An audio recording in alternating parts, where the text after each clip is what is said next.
Ako kole ke ufanga ngai whatap ko tope ko sana whakika ta mua we mo meniti ko ni ke whakahoko programa nga maheni o whai mau pe i he patoa kropolo o kuiko e special heart talk. Pe ako whiwhia mau pe ke whai programa ko ni i he whiaf tokona ko tope. Ka ki moia ko whietu ka whamalo ke ta mahe mani he off mo ta e.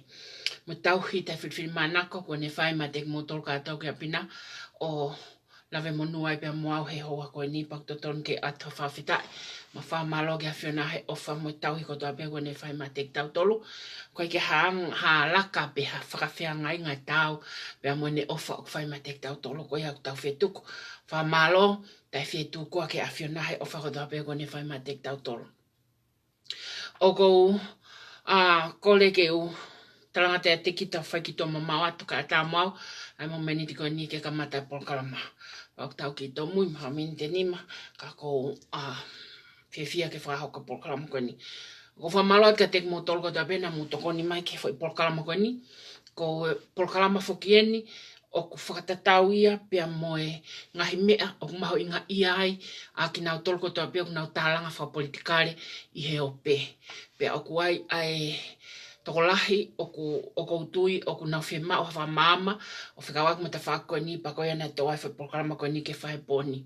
O ku whamaloat ka teki mo tolko ta pe na mo toko ni mai ke whahauka programa koe ni whamaloat ka teki mo tol. O ku whamaloat ka teki mo tolko ta pe o ku kau whai whikau mo kau taki lotu mo ngai vesi wholofola ko ta pe o ku mai ke tā ke kina ake ngau e koe ni he mo menit ko tope o kamataiki, pia mo lolotonga wike ngai tā sili mo ngahi whakahino hino, mo whamama he halafono ngā ko whamaloat ka teki motol he tokon ko tope o mo whai mai ko ia. Whamaloat ka teki motol ko tope he ai tau ngahi o ngongo, mo ngahi information ko tope o tuk mai, ngai information ko tope o tuk mai o ko mai a pa whai hono toi whaka eke mono, toi whai hono sivi, ke lava ke ilo o mo oni a fui tāna ko ia pa tok whai hono polusi, pe tok whai hono hiki i tau kulupu. Me neongo koe pe whataimi o koe pe whangi pōsia koe whaka matalili pa koe pe me whangi pōsia koe tifen pe angai ai tau ngahi politiki whatonga, ka koe mostly ngahi mea whikawak ma pure anga, ngahi mea whikawak ma whai hala, ngahi mea katoa pe ko ia whemau ke kumiha mea koku ke mai mau pe mea koku moni ke tau tala noa ki ai. Ko ia ko whamalo ai ke teki motol, ko toa pe nga tokoni ke te whakoia pa ko whamalo ai, te wau mai ke mo menit ko ni koe kaha mo ui e mole pa ko tau whiwhia katoa ai mo ngāwe ko toa pe tau lava whakahoko. Uia e konga lahe mamani ku sāpate, koe pōto o naki whakeno Amerikani ba kou whiewhia ke whakahoko porokalama koe ni, i he mo meniti koe ni. Ko ia o kou atoe me whakamalo ka teki mo tolo ko tape to koni, i ngahi mea katoa pe kou whakahoko e tau ngāwe, pa ku lava ke malangalanga mo laka ki mua, ai ngāwe ko tape whakahoko e patoa kropolo, a koe ke usio ha mea ai kune hangao, o wesia hanga e tau ngāwe, pe tau anga tau nonofo whaka whamiri i he whamiri whakapolitikare o kai keisi o kua hamea ku newe si hai tuku ke ngahi disagreement ni me ngai waa keke ai disagreement me patoa o kai disagreement me opposition side o kai disagreement wha taha o kai disagreement wha whamiri a neongo katoa ia koe mea koku ifo ai koe stupo ko thela ingredients so ko ia o ko Whiwhia, ke whahauko whai program koni, pahe kai te uta whakaloloa, ka te ukamatare te min, no lawa te asenita, pa ta ukamatare wa.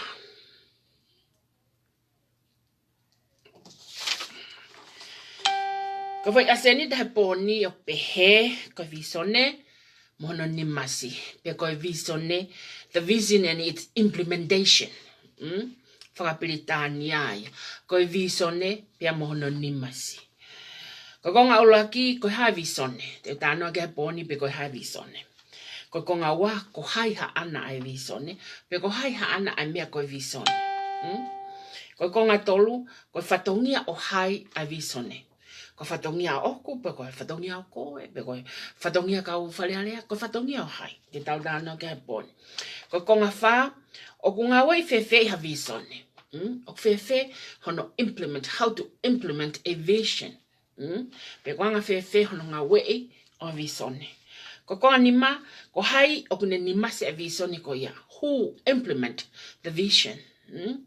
Who implement the vision? Ko hai, o kune hanga o nimasi a visone. Pako konga anō lewa ka ngai mea makehe te tānoa ke ngai activity ko te opea kropolo, o kawai container ko ne toki ocean whakaifo, o kawai ngai product ko te opea lawa ke create, he kau me mipa ko te opea a patoa kropolo, pia kawai pia moe ngā aue, ai lolo halai walu kropolo mu meni o te ke whakahoko moni te tala noa ki ai i he whia whini, he koutui, nei whai ai ngahi konsete wawau, ne kai ke fu tokanga e kina, pa koe ke uhinga, pe koe uhinga ko ia, koe natula pea wawau, he pehema pe whoka wawau, pe koe uhinga na e kai ke fu tokanga e kina, e kulupu a wawau. Pe te uwhai fo polokarama ko ia he poni, ke tokanga e kina wawau. Ko ne ospe ko ni whe maari e ka whafofonga, he kuhanga ka whafofonga, o ite ngia o pe nā kui whe ia, he whai fo polokarama. Ka neo ia, na aku mo ua he tau container, ka te whai polokarama poni, te whamala ala, a mea katoa pe koe whikau akuma project koe wawau, neongo, ko saloni une toka ngā elanga whare. Sai, te tau kamata lewa, aia, ko konga uruaki o pehe, koe ha visone, koe ha visone. Koe visone, ko ha, ko meu ki lava tasi o ki ai, o hange visone koe ea, o tau feel pe ea, kuki tau lava tasi o ke ea, koe visone, ko idea, o ku sio ake whakakau koe ai uto, imagination koe brain, ai foi visone. Pea, i loto i he visone koe ia, o ku sio koe ki ata, sio koe ki ai ata mai, o ne sio fia pe he ata mai, o hange o talanoa pe ata mai, ki hafu foi ata pe, koe ata koe ia, o kui he kautui whakatoi tapu, koe spiritual, pe koe ngā ue lau maari ma oni.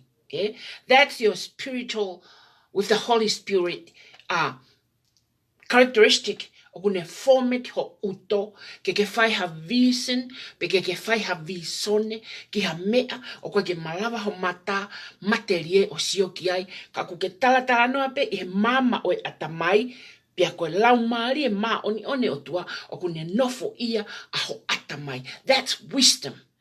Ka wisdom ia. Mahalope ka wako. I'm explaining things that you never learn i loki ako. O koe ke ako mea ko ni loki ako. Ko visone ia.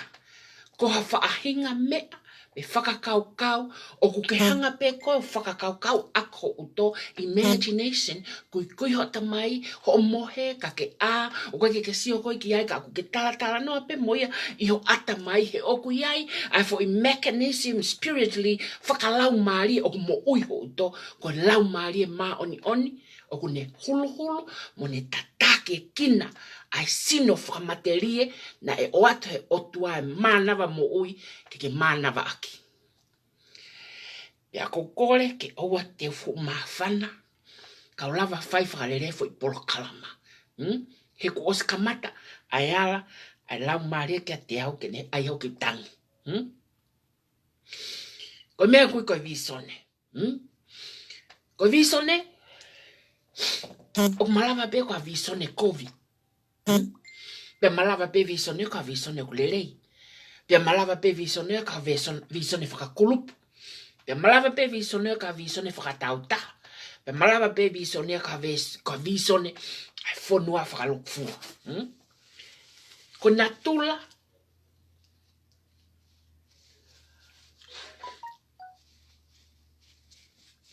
Ko na tula ia mea ko visone. Ko tala noa, ia lilo, iho uto, moi tokota. Pea o ki kaike i loi, ha taha i loki ako, ko e hae visone. Ka au i loi aki nau tolu ko tā pia ku nau ako whawholofola, ko e lau maari e maa oni, o ku ne nofo i ako e taimi, o ku ke whai aha visone. Pea ka pau, ko ha visone o ku lerei, pea e tataki ko he lau maari e maa oni, ki he ola lerei, o e fo i visone ko ia. He ikai, pea he ikai te lava, academic brain mehe loki ako ke ne hanga tataki ha visone ke tau fonua. Ko hono inga taha matematea pe, he koe visone, koe whatongia ia lau maari e ma oni, o ko ne oange ia ka taha o ku tau. Ke ne whakahoko, ai fo i ngāwe ko ia. O koe ke tufanoa ia pe ia. O koe ke mau ia taha katoa pe ai visone. Kai, koe visone, koe foaki ia, ai lau maari e ma oni ki a toko taha o ku tau. O ke kai ke tufa taware ia. Sai, ia o malawa koe o whai e fo i tala noa ko ia. He koe uhinga, ai fo i tala noa ko ia mui. Mo lau maari e ma oni, iho uto. Koe uhinga, he oku iai e mea oku missing. There was something missing. Oku iai e mea oku missing. Pe oku misi he family, pe oku misi he omo ui, pe oku misi he society, pe oku misi he pureanga, pe oku misi he usiasi. There was something missing. And the Holy Spirit like to delivered a message ko ia me he mama whakalau maari ke ne nofo ia physically ai sino o tangata. Pe au whapehe he kau takilotu whanongo ki he reo sii ai lau maari maonioni. Pe koe reo sii ko ia o ku wha oia ho atamai o ke mamata ki ai. I he visone, pe a kui koe visone, ai idea o ku missing, na missing a neafi, na missing he ahoni, e missing a pongi, o ka pau e kai ke nofo ia he lau maria ma oni, hatangata o ku tau ke ne whai ai visone ko ia, e i kai lava ke teitei whakakakato ai missing parcel ko ia. Ko ia o uhinga e visone, ko uhinga he koe mea more. There was something missing. Ai o ko talatu, lava ke miss me family, lava ke miss me tautaha, lava ke miss me sias, lava ke miss me fonua, lava ke miss me society. But there was something missing. Pia o ke maku pusi, atamai whakai tangata, ke ne hanga o put in for missing parcel ko ia, ka koe whai taha pe ia, e lau maari e maa oni, fou ia, fou i he visone, vision. Mahalo tohe kau tohe folofola mo kau tohe tapu pe ko whakaha. Ngai whakaha, ngai misi.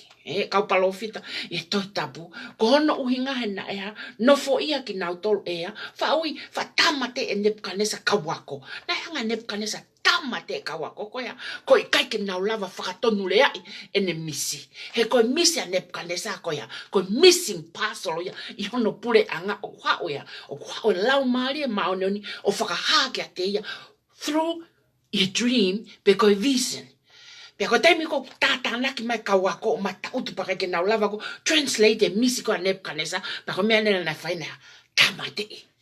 Tamate e Nebuchadnezzar, ko uhinga ko ia, ke nau lava whakatonu rea e ne misi. Tamo no ia ki taua o koha, o tata e lava whai foi visone, o tata e lava implemente foi visone, o ka ke tamate i tawata.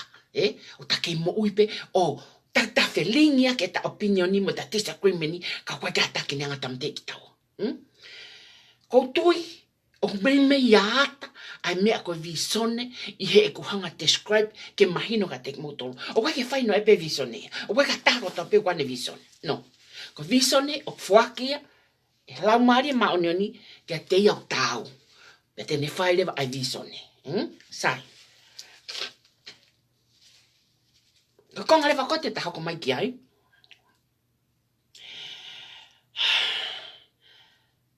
Ko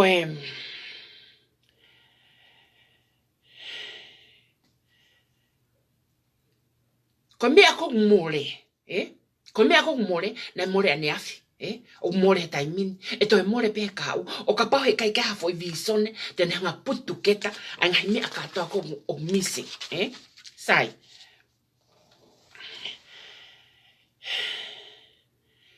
Ko pau, ko foi visone ko ia, ka pau he i kai ke hanga toko taha mau visone o put I foi whakakau ko ia mo foi missing parcel ko ia into the reality pea pea e nofo ai pe foi visone hono atamai o ta engata pea ta engata amen ko foi visone ko pau ke ohifo e ngai kupu whekau aki ko toa pe o materie o tuku ki lalo ke lava ke implement ke lava ke whakahoko pea o ku tokoni a lau maari e maoni ki hono whakamaama ko i ke whounga ke lava o whakahoko a ke visone ko ia o ka pau ko koe o ke whai visone ko ia. O ku tokoni a lau maari e maoni o ne whaka a ngai whounga ko toa pe o whie mau ke whakafono e foi missing parcel ko ia kia te koe ke lava i loi a mea ko toa pe. A te nau whatata pe ke tangata kanu a grisi. Lahe ngahi mea ia nei whai a grisi au ka. Whepaki a moe tui e taha ako ko toa pe. Tau whesipoti, whepaki moe tui e taha ako ko toa pe. Turi a te ongo minista ako, whepaki moe tui e taha ako ko toa pe. Kai ke ave a te miliona ko ki tupai, whepaki moe tui a taha ako ko toa pe. Ka koe toko taha kune whai viso ne o kuha, o ku kai ke vare. Ko toko taha kune whai viso ne o ku iai enea, o ku iai ene loki ako whaka spiritual ia ana ia, o ku ako iai, pia o ku ikai to e lava ea toko taha, i e foi mamani koe ni, o ne mau e whakaino ino ko ia, ka ko ia toko taha pe. Mene fe pake agris, mo kaua ko katoa. He koe uhinga ko ia, kai ke mau, he kaua ko ia whainga poto, ko ia ko kune mau, i he viso ne ko kune mau ke missing parcel, ka ko ia toko taha pe, he ko ia toko taha pe o tau, ke oange ke te ia, e lau maari e maonioni. Ko tui, o ku mei ia hata, a mea koe visone ke te moutoro. E ulahe toko kakauta, koe visone. Ako whakaukai te miniki e ki atka tau ne tāno ke viko. Whamatalange ka te au description e vision ne ke lava ke usio kia. He koutu ia tene o mai e a purpose. Ko purpose ko vision ne ai vai tau. Equality. Tariui. Ko purpose ia. That's the purpose of the vision. Ko foi vision ne, ko foi mea mawai aupito pe ia, o ku tala noa toko taha materi e ko ia ko tau ke o hifo, e lau maria ma oni ke neanga whakahoko, a foi missing parcel ko ia toko taha pe ia kune maa foi mea ko ia, o kwa ke te maa taha. Pea ko e ku fie mau, ke iloi, ke iloi e koe, pea ke iloi e au, o ku ikai o kaunga ke vision ne, o ku ikai ke aha ku kaunga ke vision ne, ko eta kaunga ke vision ne ko no implement. Make it what? Make it come to the what? To the real world. How? Ke fu mama ni ko tautolo. Ko ta me ai o ta kau ke visone. O kwa ke oni e ko visone, o kwa ke oni e a visone. O kwa o ta kaunga ki he purpose. Vai tau, oe equality, oe tariui, oe hafua ngai characteristic ko visone. Ne whakahauka tangata eki, ko ta fo i me au ta whaiki ai ko ya implementation. Ni masi, kono ni masi ke ha, kono ni masi ke lava become into reality, to the reality world, ai fo i me a ko ia. He koe visone o kunofo pe ia i hea, o kunofo pe ia i he mama whakalau marie, o misiteri i he atamai o toko taha visone until ko fofoa ki lava hoko i he reality of the world we live in. Tau sio whatata. Ke misi ke langa hafu whare funga waka. Trimpe ho atamai. O ke trimpe te ke whemau ke aihara whare funga waka. He i kai pete ke te lava ke whare funga waka. Pea e nofo pe foi aitia ko ho atamai ko whare funga waka. Kai owa pe ko ke to'o ki lalo aia purpose. To'o ki lalo e purpose, o line up e purpose. Ko ha purpose o ke whewhare funga wakai. Ko uhinga he ko ia whanau whiwhine unau tō lai, wa whanau tangata unau tō lai. Hono uinga ko manako peke wharefunga waka, ko hono uinga ko whema o ngai whakaofa whakamateria, the purpose o ko whema o ko nofo i he wheitu o ko kai ke fusai e viu, pia ka wharefunga waka te ulavasi o ke viu. The purpose, ko pau ke line up, a purpose o viu sone ke wharefunga waka, kai lava ke ha. Kai lava ke implement. Pa ko implement te ke aloha. Te ke alonga oe. Ke mate. He uha. Mola a. Ke whakataue fo i piriki. Ke whakataue wa papa. Ke whakataue si ma. Ke whakataue whao. Ke implement. Ai fo i visone ko wharefunga waka. O takai holo uto. That's what vision and implementation mean. Ko visone ia. Mo implementation ni. Ko visone ko foi idea o ku lelei pe ia te ia pe aku kovi pe ia te ia pe he okua he takai holo ulu he oku yai I'm missing parcel I he ane afi mo ahoni mo apongpongi pa ko foi visone ke ne lava ha fit in ha new parcel ke ha ke foi parcel body ke fit ke mapuni he oku vava ko tui o me ya ata ai me ko visone ke tek motor io Pekai, me imagino.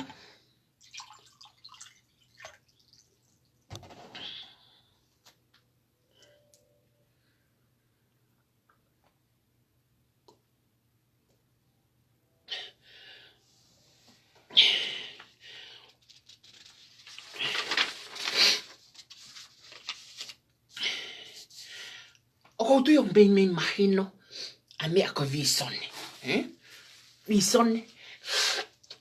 Ko foi whakakaukau o takai I ho uto. Ko fofoa I me fe, ko fofoa I me he lau maari ma oni ki ho ulu. He okuyai aiha, he okuyai I'm missing parcel I he ane afi, moe ahoni, moe apongpongi, pea ok whema okea, replace. Whema ke replace. Pa kono replace a missing parcel ko ya okwa. Okwa ke lava mata whakamate rie o sioki ai. Ka koe hape, spiritual thinking. Ko visone hia, ko tatau ia visone. Spiritual thinking. Whakakaukau aia ai lau marie. Koutui, kumahino, ai uhinga, o mea ko visone. Ko visone ia. Pea o toki hao e visone in many forms. Lava pe ki tamasi ako visone hene sivi, hene ako e te kofie ma o ke pass with A+ I he. Kofie ma o ke pass with A+ I he. Pako halewa ne mea fai. Ko put down a purpose. Put down a purpose and fie ma o ke A+.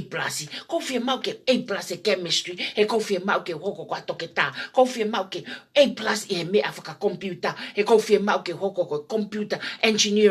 Ko pepesi ko pau ke line up. Ka lava ke whaingofua aia. Implementation ni. Ko implementation ni ko aten mau pe kalasi o nau toi nofo. Ko kume whai ako o tau. Ko aluki lai pere o lau konga. Ko whakatau e kutohi I he software a computer. Ko whakatau e kutohi chemistry. Ka lava ke ke achieve a purpose oia. O visone. Ke hoko koe ha, ke hoko koe toke tā, ke hoko koe computer science, ke hoko koe whaiako ke environment, ke hoko koe tangata sioloki, sia, koe ngai visone whakatau tahaia. Koe visone kono ko talanoa ke he pōni, koe visone o talanoa I he ope, o whakawhikakunga kaki, moe visone nei whai he tangata koe ko akirisi.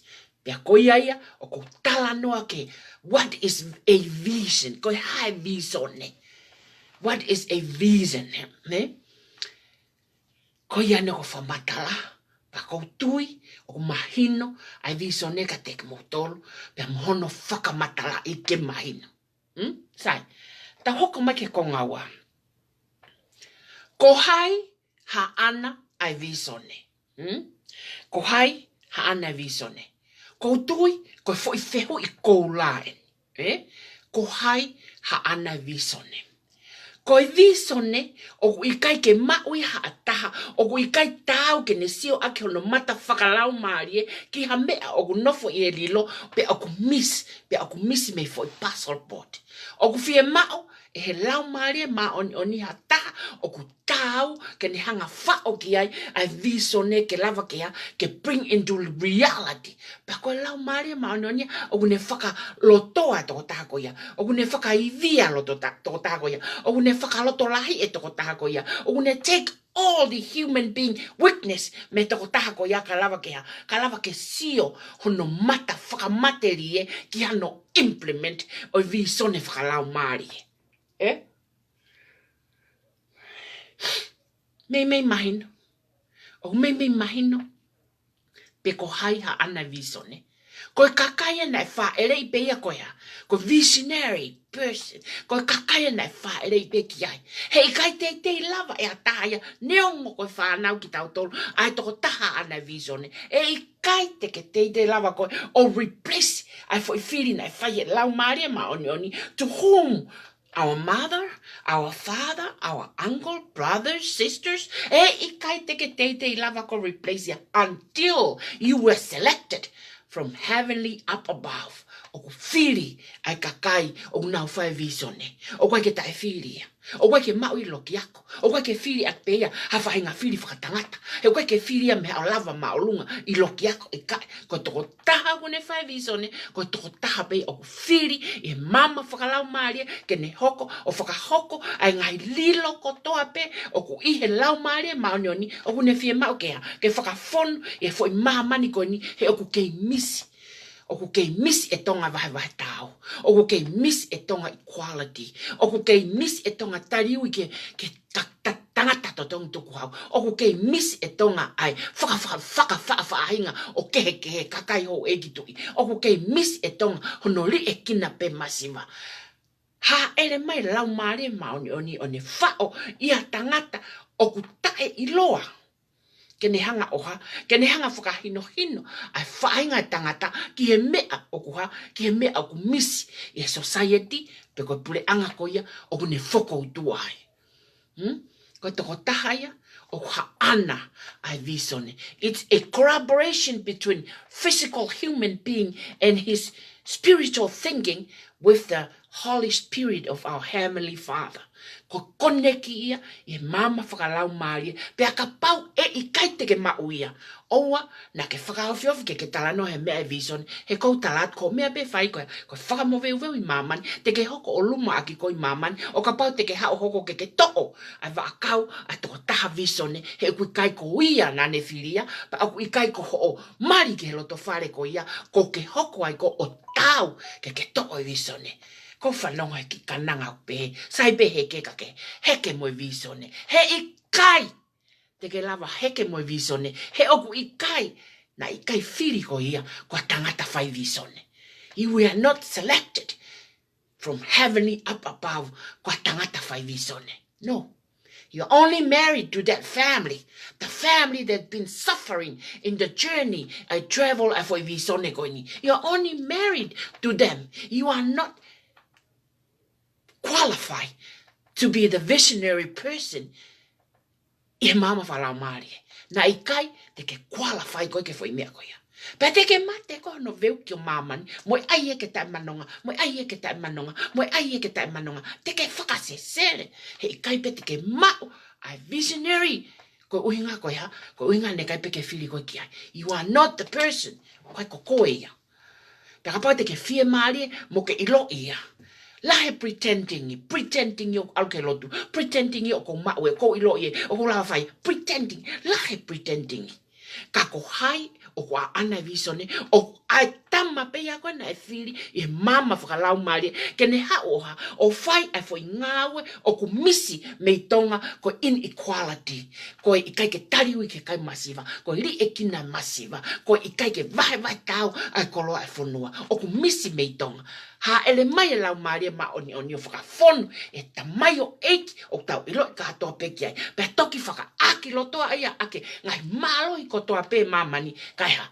Ka ne lue he tau e tolua mo I visone ko ia.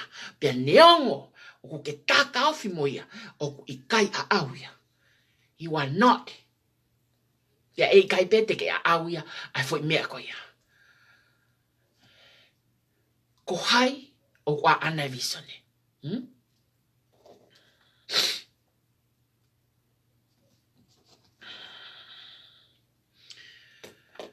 Pe aku lai fo ke longo ai he mea ko ni, hange ko glave ane nai, ko visone glava pe ke fai fatauta.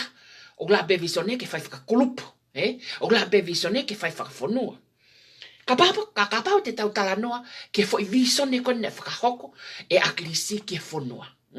Ko foi visone fo ke lava ke hoko ai fonua ko tonga oha o pure anga fakatemo kalati ka lava ke maoya ai ngai purpose ko oha o mea ko misi. Ai mea ko misi ko hako li ekina masiva. Ko mea ko misi ko hako kai ke fai vai tau. Ko mea ko misi ko hako kai ke tariui ke kakai to tong tuku hau. Ko mea misi na misi ane afi misi ahon misi apongpong.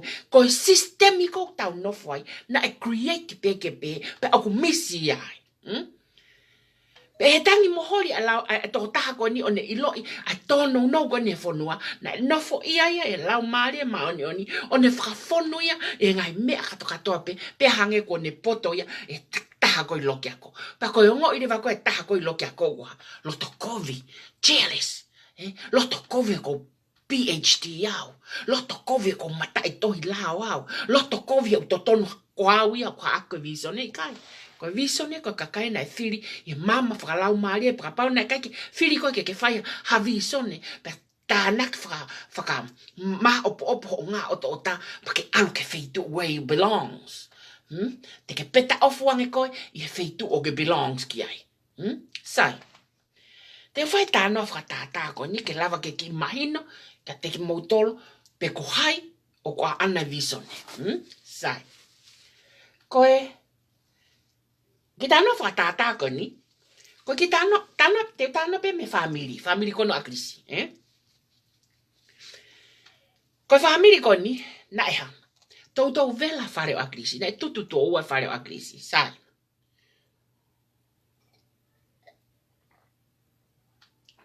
Ke uwheho I atu. Ko haina ne tutu whare o akrisi, ne ngō te kilo, ko haina ne tutu. Mahalo pe, wai pe ngai mahalo, na whanau mua ngai mahalo. Sai. Ko haina ane tutu ai whare o akrisi. Ko tutu e whare o akrisi, e he kakai o kuesia ki nautolo I he fo I visone. Sai. Ka pau o kuesia kakai ko fo I evidence ke motu I kai patoa kropolo. Ko whengan ke hanga malanga I ka te motu ke ofa mai oua te motu e kati mai ka te au e tohi ahai. Moi tohi ahai. He koau ko osi nongau e mea kātopia ko ilo whekau aki moi visone. Pea te ulawa pia ia implement a visone without toi tala noa ka taha na e toke tailo kiako. Toi tala noa ka taha na e loto nofo of ka krisi. Toi tala noa ka taha na e koe whanau a krisi. Te ulawa lerei pe eo implement a visone moi kakai o ko mao I he taimini. Sai, kai tuku ke tala noa ki he foi exam ko evidence pe ko hai ha ana visone. Sai. Tutu ko ne whare o akrisi. Tutu tō ua whare o akrisi. Ko haina ne tutu e whare o akrisi, ko tutu e whare o akrisi, e ki nau tolu na nau disagree ke foi visone a akrisi. Sai. Ka paulewa na e disagree e toko kakai ko ia ke foi visone a akrisi. Ta koe foi visone a akrisi o kua. O ku kawai kakai ko ia. Ta koe foi visone a akrisi, it's about who? It's about all of the people of Tonga. It's not specifically to his family. His family has no right to the vision. The vision belongs to the people of Tonga because democracy o fie mau ke kakai ko Tonga. Pa koe foi whakamoni, he kapau na koe visone whanau a akrisi mono family.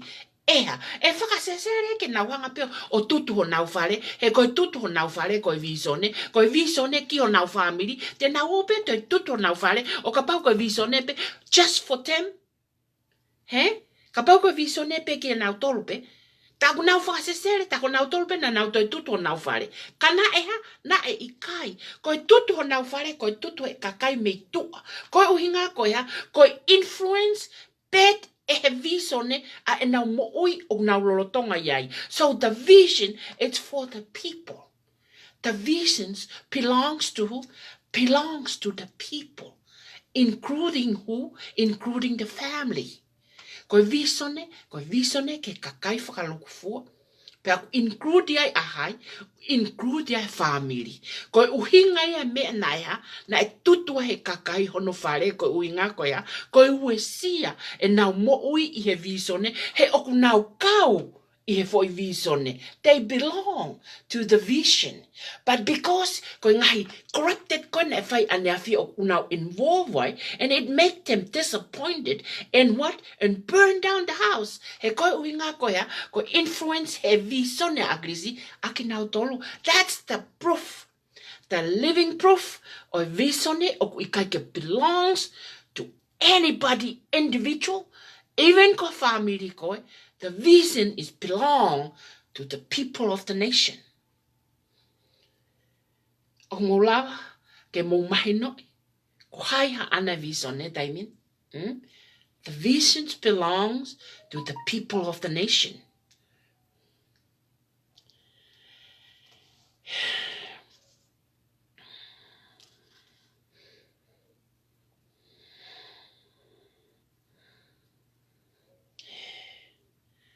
Koe mea o kulahi i he taimini, koe ngai whaka uhinga hala. Ngai whaka uhinga hala, aki nau tolu koe o kua pretending. Pretending o ko marry out to the family. I have the right. I have the right to this, right to that. I have the right to do this. I'm over there. Koe pretending. Pretending ko au. Mea a ako ko mea ako kai. Ko foi whakatata mai no ko o atu. Ko visone belongs to the people. And it always belongs to the people. Ko e lau maari e maa oni. O kune o whai e ia. Ai whao whakatupo e o tua. Pe he taime o kusio mai e lau maari e maa oni. Tamai he wani ku safa. Hono kakai pa kune seni. Hono lau maari e maa oni. Kene ha o hu. Waa mohenga i he uto tangata. Kene whai ha visone pia ke lava ke implement to become in reality o world ko ni ke lava ke ya. Ke whakakakato. I'm missing pasolo. Kono o hinga ia o visone pia muhai o kwa ana visone.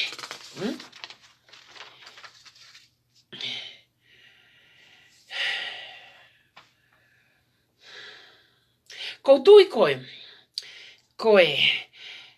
whamatala koe ni ke ko taha ko toa pēko hane visone.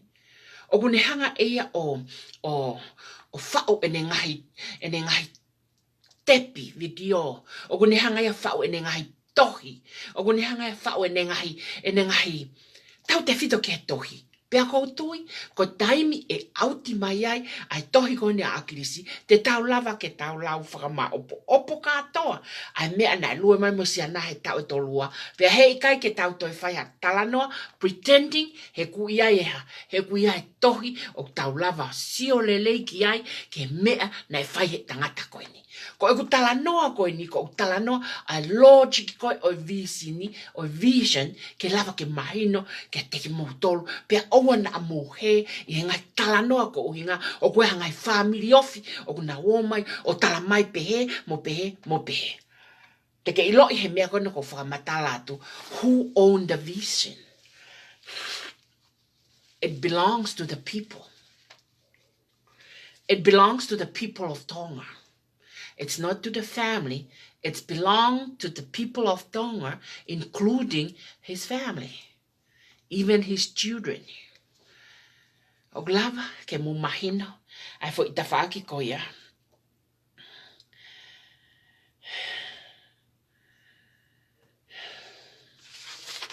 Ko tu mahino, sai. Ko konga tolu, ko fatongia o hai ai visone. Fatongia o hai ai visone. Ko tangata kon ko akilisi, na ne give his own life wa o ke mate ma ai visone, Pe hei kai toi lava tangata he koni ke replace. No one replace him. O wai wha mauhala e kau taka ofi. Na ofi ange ki nau tolo. Na aku ngau e he newspaper. Na aku ngau e he radio. Na aku nofo popo tala noa moia he tau e ta. Na aku hoko au ko nofo. Na aku hoko au ko no ofefine na e ofa ya te au. Ko ngahi mauhala katoa ko ia. O nau pehe e ki nau tolo. O nau ofi ki nau tolo ange ki a akirisi. Hato e ta. Ka aku mau iloi. Ko visone belongs to who? It belongs to the people. Sai. Ko whatongia lewa hai, ai fo I visone, e taimi o more ai, a tangata koni. Na mo ia tangata koni a ke visone, pane whaka au more ne mo ia mate, malolo, pe tukumane kawenga mo visone he, pane malolo ia. Ko hai, o kutuu, kene hanga, o hoko atu, ai ngā ue ko eni. Pero me ai ako fai ai koe mauhala. Koe mauhala koe pe ko ki nau tolu na e lue su taha pe moe tangata ko ia te nau fetongi. Ka ko akirisi o kai ke te lava replace koe fo I toko taha koe na e ui he mama whakalau marie ke ne hoko fai e visone koe ni ke ngai missing parcel ko toa pe o kumore meitonga na e toko taha mate pe ko akirisi pe toko taha. Na I kai to iai hataya e ui ko e ua akirisi. Pa koe pehe te uheke, ke uheke moe visone, ko tala noe a whakasesere, moe pretending, moe ka tau incapable on doing things, kai ha o pretend mai ke papiriki, o ku ne lava whai hamea. Pa te ke lava pe kosi o takai, o ku te eki ai, ke ne lava e a whai hamea, e foi mamani ko ni, ke ngari pe tau, te ne lava carry her vision. Hala, more ke mamau. Hala atata. Sai. Ko whehu I lewa whai koe taimini. Ko hai. Ko hai. O kua ana. Ai whatongia ke visone. O ko malanga mau akipe. Koe. Taimi pe o ko lave ai ke campaign whare area. Pe a ko to'o mare fo I rea koe whei lau lau. O tuku mai ki loto pe na aia e au. Koe qualification ia. Ai kau whakafofonga whare area. Ke wafe wataha. Ka pau o te eki ke whai e koe. Ha fo I whei lau lau e ta. Ki ha ta. O ku si I hifo ia te koe. O ku te eki ke tau koe. Ke hoko. Koe whakafofonga whare area. Ke wafe wataha. Koia na mau whau e mau tolo e polo kalama ngau ke lava ke mau sivi, hange ko whalea sa alone o whai, haka e koula. Ke lava ke mau e koula moni ke wafe wataha, ki ha taha, ke ni hanga whakafofongai, ai kakai ki whalea rea. Ka kai koia pe polo kalama ngau e. We are not only campaign, it's only part of process of visone. O kai ko visone whakaluku fuaia. I foi campaign, but the campaign ko tahaya o nengai vaangawe, o nengai purpose. Sai.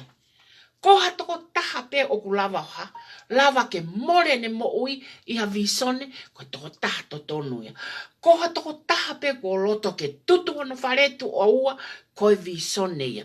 Ko hatoko taha pe ko tai, ko visone, ko hatoko taha to tonuia, ke ne hoko ko visone. Ko hatoko taha pe ko hopo, tau mo ua, ono whaka ilo fu manu whekai, ko toko taha to tonuia, ke ne hoko atu ai visone. Pa tau whehu I lewa kia nau tolu katoa. Ko iai hataha, ko tā I o lawea he visone, hala. Ko iai hataha, ko tutu hano whare I ha visone, hala. Ko iai hataha, ko hopo mo ua, neongo, ko ngai mo ua katoa e kere aia, ko lahi tāno aloi. Ko iai hataha, ko hopo mo ua ko uhinga ko ia, ko lao mo system na whakatoka e ngahi criminal engineering people ki mua. Hala. Pa te tau mau mei where wa whei lau lau tau whea mau, te atake ne whatongia aki ha visone ma e kakai masiva. Te tau mau ia me whea.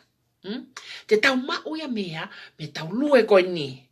Te tau sio ke kakai o unau pore ngā ue. Ko hai fua ki nau tolo, unau pore ke ngā ue koni. Ko ki nau tolo pe unau o ma frontline ke to koni ka teki mou tolo. Ko kakai ia. Ko kakai whei lau lau ia. Ko kakai ia whatongia ake visone. O kui kai ko kakai unau wha mo veo watu e. Mo veo. Longoa atue, mo veu. More te pure anga, mo veu. Longoa ate family koe, mo veu. More longoa ate followers, mo veu. Heke ia mo visone, mo veu. Ko hata, ko ne fai, ha ulunganga pe, ko toko tahaya okua, ko toko tahaya oku ikai ke tau. Ke ne hoko o whakafatongia akia, ai mea koe visone. Sai. Pe koe uhinga ko Maria, pe tuke kolosi heka mateni, koe uhinga ko ya. Koe uhinga ko tangata ya, koe haya, koe official figures ya. Tuton ke tau tano kia. Te kolosi heka mateni. Koe hai kaunga mateni kia akirisi. Maria mateni ke whanau ko na safa he fo i journey ko eni ai tangata na e foaki ange kiai e mama whakalau Maria ai fo i visone. Mari kia mateni. You only marry to the suffering children. That doesn't mean that you become one of them. That doesn't mean that you are fit to carry a for visone. That doesn't mean ko lea worth o mau ingange pa mo onyange hatoele hatokotake. No. You are only married to the suffering daughter I visone koini. Ko foi me apeia. Ko e ku fia mau ke whaka mamani ke mamangi o moha pe ke mo ilo ai me akatoko no koko e ngai double talk whaka politikare o whai mai. O ko campaign, o ko pai e voti, o ko hala ke tali e se au se paanga koe mo container koe mo mea ko paanga hala ia mo mea katakatoko ia. Ko e ngai double talk katoko ia. Ke ne hanga whakawale i ho uto ke take away o ilo i koe o ku ikai ke ne lava o whai ha mea e taha matea. All he did is double talk. Whamo veu. Mo veu lo to kapneti ko ke loto ke te poto ata he ko mali au ia mo fo akrisi o ko mo ofe fine akrisi o ku ia e ku totonu ke fo me ko ia. No, you have no right but just marrying to the suffering daughter. Mo veu kapneti ke pe kapneti he a ke a ui akrisa tu i wata ke to kon pa ko ke ta watu wata follow my America take mauto. We know from everywhere or information going. I kai pesa ia ke te poto atata. Whamo veu. Ai ke turia pohiwa tone toa. Ai ke turia vuna wha otusia. Turia ta isipulu. Turia ta hai. That's his purpose in life is to destroy this vision. Te mo lava whakakuo siogi ai.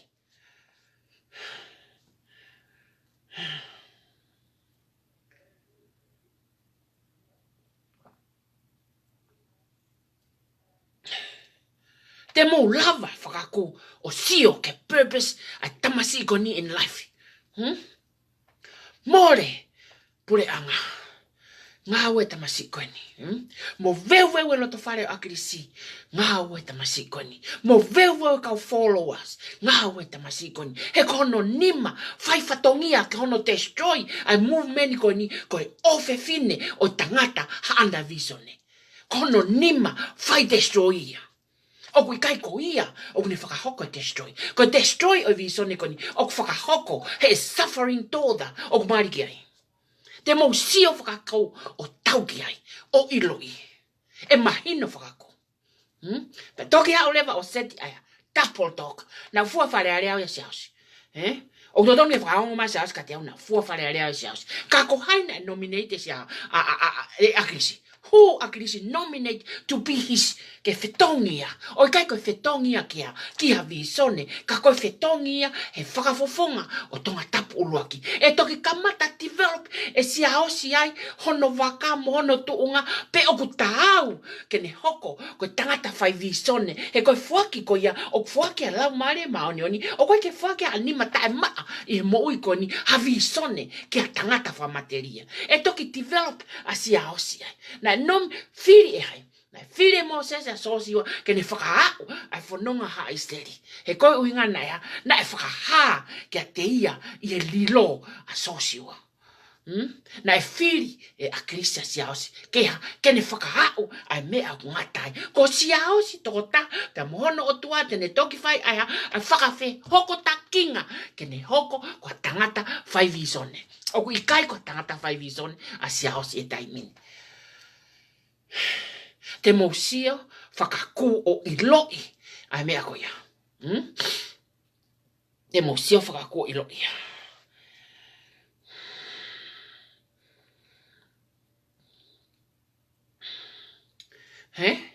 Ko me afua ko outcome. O kai ko talano ko ni ko fei afkatau ta hau ke ateia. Ika.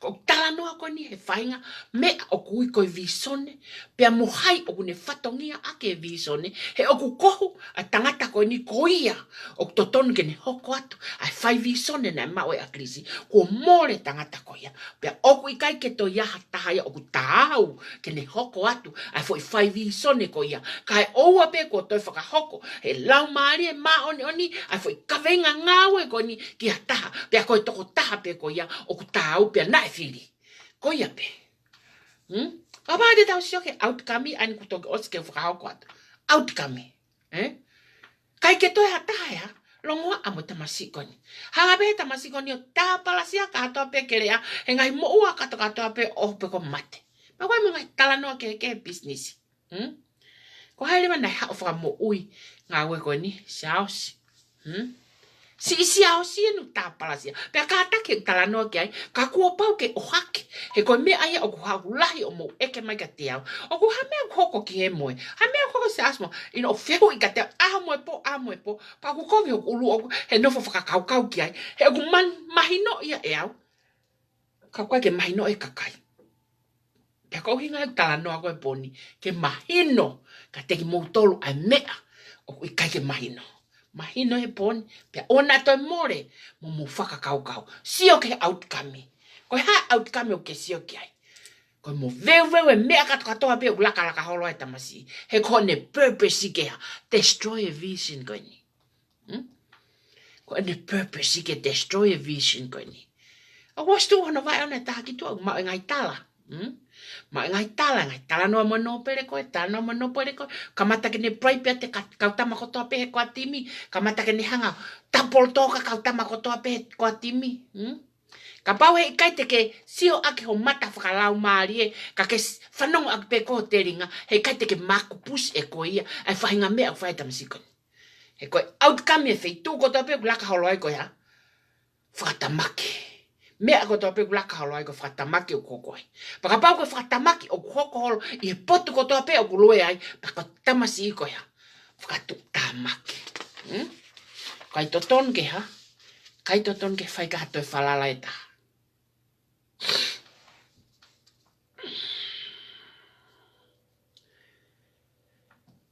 Pega pau ku hanga he ene action at masi ko ni o prevent ai outcome ko o fiemba o ke best interest ko e kakai.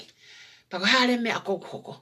Pega tangata halaya ke ni omi ke ni hoko ko whakafofonga fale area e wafe wata. He ko ne mea ya ko ne fai.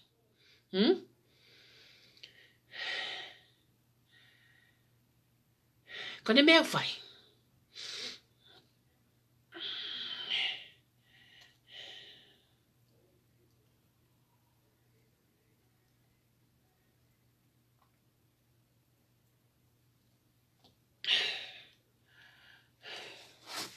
Kone me ag fai.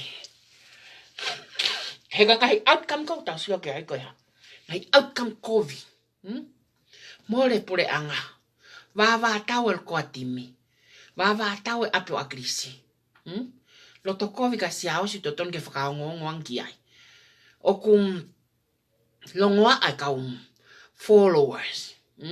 O kune hanga prevent ai ngawe ko to ape hano implement ai vision ko a aklisi me he best interest ko ke kakai o kune prevent eya me he ke happen de foi me ko ya o kune hanga ya o try ke remake e pua ke to pua pe Ake ne tala mai o kua. Whakapiko piko e kakai ka pai pehi. Ake ne tala mai o kua. Ake ne tala mai o hala tali. O hala hono o atu. Ha mea kai ke whawhanga ake kakai nei tuku hausia e awha. Ake ne tala mai o hala aia. Ai langa e whare ko uinga ai whare tapore ni mo whare tulungia. Sio, ko ngahi mea katoa outcome ko toape. O ku homo mai mono ngutu. O ku ikai ke e best interest i ahai. Ai kakai. Pea ka pau kui kai ke e best interest a kakai e ngai mea kato o ku homo mai mono ngutu. Pea tā o ku ha. Pea tā o ku hoko mea kato pea o ku ne tala mai ko ya. Pretending. Ko ne make himself known ake ene mari ke ofe fine o tangata koni na ui ke ne whae visone. Ko ia o koutui o kuto tonu ke mo a ke lava ke mo mahinoi. Ai whaahinga double talk o ku whai i he visone. Pea ke sio ke iloi, pea koe fo i whatongia o hai ai visone. He koe ne mālolo a Krisia. Koe ke toha a Krisia.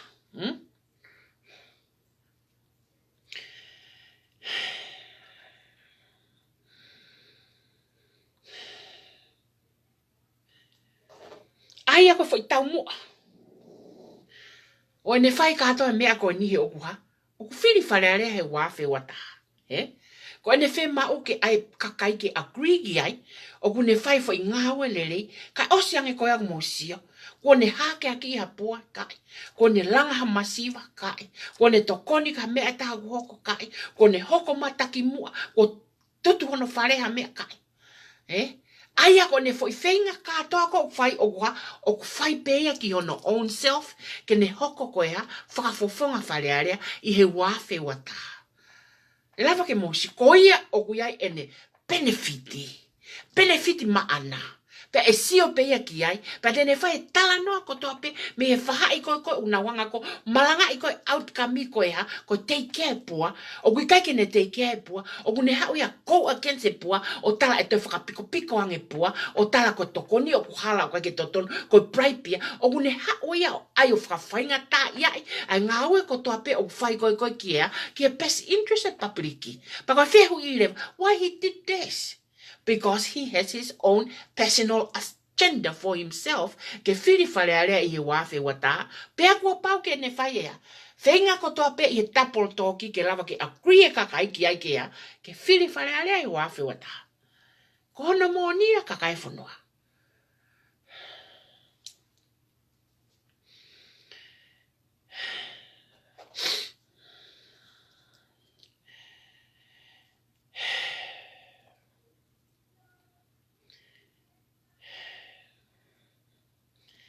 Ne hau lewa toki. Whakaaunga i lewa eha. Whakaaunga i lewa kua timi. Ke lava ke nauha. Ke lava ke hange unau against. Ai kakai ko unau hanga ko oange potential koe. Ke lava ke langa hake ai toko taha ko mo uia lai tapoleni. Toko taha ko ato aki ko no whare pe pasipi. O wala ato e movementi mo i patoa kropolo to'o. Ai ngahi whakat. Ai ngahi mafasia ko ia me pua. Kai oange potential o ia. Whare kapa pe mo. Whare piriki ki ai. Ha ure vai a tala mai. Hanga whenga ke distract. Ai ngā ue le rei ko ia ake ne tala mai o ku hala. Ai whahinga ngā ue ko ia. He koe totongi e voti ke tau ka hau. That's a double talk to distract it at best work. O whai e kropolo ki ea ki e visone. He koe uinga o kua. O kui kai ke ne whai e ha ngā ue ta. Ki e visone koe ni. Ka koe ne whenga peke hunt down. Ai benefiti ko toa pe e lava mau. Ke lava ke make him become a legislative assembly representative for next year. Ko ne pepesi. Ko ne pepesi pe anaya. Pa ne toki iusi leva ene mari ke suffering children koe a toko tā visone i ngahi tau lai. Pa ne iusi leva e kono nima fai destroy ia. Ne destroy atue. Destroy atue. E toko taha koe ni. He koe uhinga o kua. O ku toka ia he koe uhinga koe. Koe whanawe e toko taha. Haana koe ai visone o ku tau lolotonga. Lonu koe. Na e ui ke ne whai e visone koni. Ka kua mou ilo mou tolko visone belongs to everybody. Belongs to the people. It belongs to the people. Pa wane hau koe ke distracted koe ngā wele rei o kua. O tau tau tū lewa siwa. Koe ha e ne mea o ku fia mau. What ene mea fe mau. What does he want? Pa ko hale va mea o kune fe mau. Ke ne toe lava i e whiri whare area i he wafe wataha. O ko mōsio. Mōsio ke ai peka. Ku lava ke mahino. Ka teki mōtolo. Angai mea ka toko ia. Ai e koutia kau pālangi o ku iko bait. Bait and switch. Bait. Monu. Ai monu. Bait and switch. Ai ako ni hau ko tala mai koe oku. Mao e se ao se fu paanga hala. Ma e se ao se fu container hala. Oku mao e se ao se koloa hala me o atu koe koe me mumeni. Koe mea kui koe kau palangi koe bait and switch. Hao li mai fu double talk.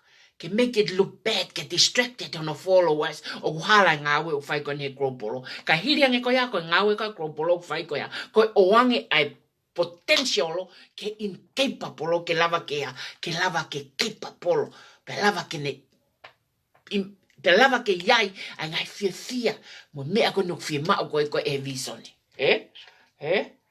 o mo sia ke ne me ako fai hange ene me ako fai ko ne hange ko taket ke tau tataket ke tau pa ne talange e ke tau ko ya tau pe tau ke fufunga me ai ke tau ko ya lo tonga pe na tu ku ne anga ri ha ke tanga yo pulo ya ke ulu pari mo mai ke kia pa os leva ko ya pe pa ni tau kai ri an ko na talange kai ke e ke tau ya ko ha kai ke tau ka nga pulo yo no ko ha tala mai covid e mau tokoni ka fia masiva ko nga ko tia ko ka palangi o mari he te tempo de lauto ya e te sia ko ke whakawinga e kau palangi ai mea koe ni, Ko ne hau. O li mai foi peiti. Pa se pa ko ne toa pe ko ke ta mau ko ka kai ko follow ko akui ko ki ai. Pe switch le vai. Switch le vai ke ne foi ta ke ti ko o ne fi mau. Ko ne hoko ko fa fonga fa le area e wa fe wata. Don't tap fa, mogi mo tolu kato. I'm only presenting ha mama ke lava ke mo wako, ke mo iloi, ai mea kato au hoko he tau ngai mu men whaka politikare. Ko e whiri, ko mea tau ataina mo tolu kakai. Hala ta ke kauwhini mo tua ko nia. Ko o atu, ai mo ni mea au hoko, e hanga e tau nonofo, mo tau ngau wha politikare, i tau whonua. Ke lava ke mo sio, pa ke mo ilo, e ngai mea kotoa pe, o lava ke mo sio ki ai. Koutui, ko tolu ia. Ko tolu ia.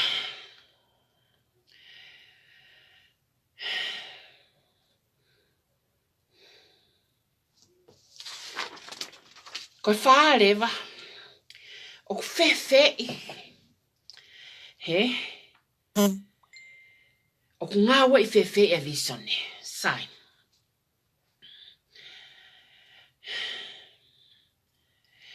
O iai, a ngai tala noa, o homo mai maupe, me ngai whamiri whekau aki o peheni. Na amutoki o mai pe a neuhu. O wika ke mahino ka teki motolo e visone ko nihe kuloloto. Tai mi kou whai mai tala noa koe ka te au, katau ia. Koe ke u katau ko ngā ko manuki. Ka ko katau ia tala noa mai ke toko taha, o kune ilo i lelei e ia mea koe visone, because o kwa, o kune ako e ia ilo ia. O whakahange ke te ia mea koe ia ne ilo ia. Hiri e whekumi maku laukonga, ke mea katukatoa ko ia. Pa ke hau hataha tala mai ka te au, na akto ki hau pe a neuhu, o wika ke mahino visone ke te au. He koe uhinga kune meke au ke uongo i o ko si. Feel little. Whikau aki mo ngawe kon whahoko. Ke wongo i oko embarrass. Oko maa. Ke wongo i koia ia oku. Koia ia o mahu inga ene rea he koe uhinga koe ne hau anai me family koe ia. Pena he tupu mai ia i he tau i he family koe ia pa mo ui mai ia he tau e tolua i he hoko ai suffering koe ni. Ko ne mea peo whai koe ne ai au ke si. Ke feel weak. Mo ngawe koko whai pa tatau ka pau te whai rea koia, kia toi taha ia teki moutolo. Ka ko eni, te uhanga o whakahāten kia teki moutolo. Ko hono mea fua vete, oi fo I mea koe ni, koe outcome. Koe outcome ko toa pe. Ko tau ngāwe ko ni o tau whakahoko o tau hangaha. To kanga e kina masiva. To kanga e kina masiva. Pea o kua fia masiva ai. O tau lift hake aiha. Ai o tau lift hake spirit aiha. Spirit koe ai. Tau lift spirit oe o masiva. Ka kai koe koe kia potential. Ko tau ngāwe o whai patoa gropolo. Pea o fia e ka kai. Pea ke hau hataha tala mai, na e toki hau pea neu. Mea rea te tau pehe atu. Ko e ha ngā aue, ko ke whai, ke lift ha spirit o hataha. Ko ke whai ha ngā aue. Whakalau maari e bea. Whaka ekonomika pe, whaka sosiale. Pakapau te eke ke whai ha ngā aue, ke hanga lift ha spirit ha little person. Pako ha uhinga ho ha o ke tala mai na mo toki o mai pe aneu. O ko whaka mea pa o ia hono o mai koe ke foi mamani koe ni I he toko taha whai visone koe ni ke safa whakataha I mo ia. O ko whaka mea pa o ia but there was a purpose na place ai koe ai. Pakapau heka te ke whekumi ke purpose na place ai koe I a suffering family o visone na oange ke tangata koe ni pia hei kai pe te ke ilo e koe te ke hange koe koe whanonga koe kau Israeli he whanaholo pe he manafa mo fuu loto toa wha kai oua pe koha ko ke ilo I a purpose na place ai koe I family koe ia. You are placed in there for a specific purpose. Pea ka pau e kai te ke kumi ke ilo e purpose na e place ai koe family ko ia. Pea hei kai pe te ke toi ilo e ko ia o au ke ngata anga o moui.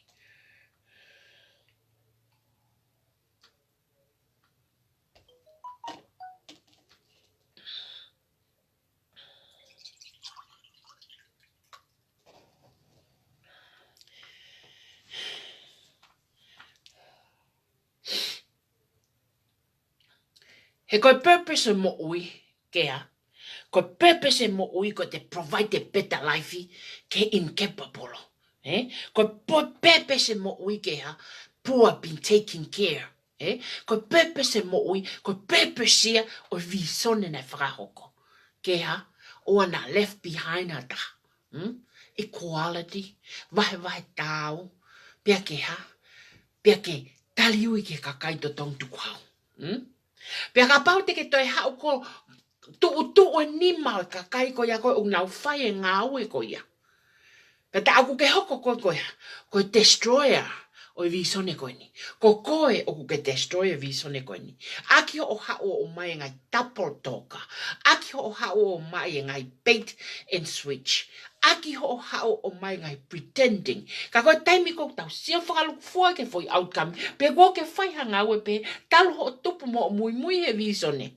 Hala, ko ke provide halau mano ke langa whare masiva. Ko ke provide halau mano ke a container. Pe ko ke alu pe a ahi ke a taha uri e kina. Hala, ata, hala.